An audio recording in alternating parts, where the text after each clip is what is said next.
আমাদের পর্যাপ্ত পরিমাণে এজেন্টও দেয়নি এবং আমাদের প্রার্থীদের যারা মূলধারার প্রার্থী ভিপি, জিএসসি, জিএস তাদেরকেও কেন্দ্রে প্রবেশ করতে দিচ্ছে না। ঢাকা বিশ্ববিদ্যালয়ের শিক্ষার্থীরা যারা ভোট দিচ্ছে তারা কিন্তু দীর্ঘদিন পরে একটা গণতান্ত্রিক প্রক্রিয়ার মধ্যে প্রবেশ করেছেন, ভোটাধিকার প্রয়োগ করছেন তাদের মধ্যে। আমার মনে হয় যে এটা একটা সুষ্ঠু নির্বাচন হচ্ছে।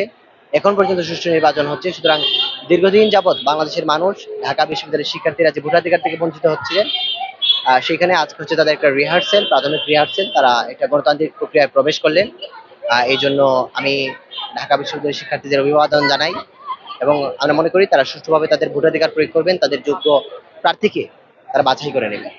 আমাদের লক্ষ্য অবশ্যই জয়। আমরা আবিদ, হামিম, মায়েদ, যেটা বাংলাদেশ জাতীয়তাবাদী ছাত্রদল সমর্থিত প্যানেল, সেই প্যানেলের পূর্ণ জয়ের বিষয়ে আমরা প্রত্যাশা করছি। আমরা সেই অনুযায়ী কাজ করেছি।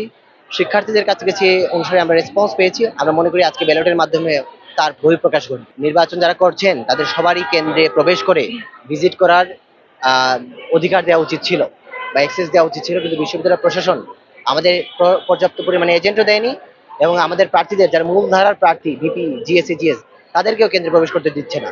সুতরাং কেন্দ্রের ভিতরে কি হচ্ছে সেই বিষয়ে আমরা সম্পূর্ণ আপডেট আমরা এখনো পাইনি। আমাদের প্রার্থীদের কেন্দ্রে প্রবেশ না করতে দেয়া এবং ১০০ মিটার নির্ধারণ না করার বিষয়টা আমাদের কাছে সমস্যাপূর্ণ মনে হয়েছে। এই দুইটা কারণেই আমরা আসলে কেন্দ্রের ভিতরে কি হচ্ছে সেটা জানছি না এবং কেন্দ্রের কতটুকু পর্যন্ত মানে যারা প্রার্থী তারা ভোটারদের সাথে কথা বলতে পারবেন সেটাও নির্ধারণ করতে পারছি। এখন পর্যন্ত যে পরিবেশ আছে যদি সেটা ধরে রাখা যায় তাহলে আমরা ভালো কিছুর প্রত্যাশা করছি, কিন্তু নির্বাচনের পরিবেশ আসলে নাজুক, যে কোনো সময় যে কোনো পরিস্থিতির পরিবর্তন হতে পারে।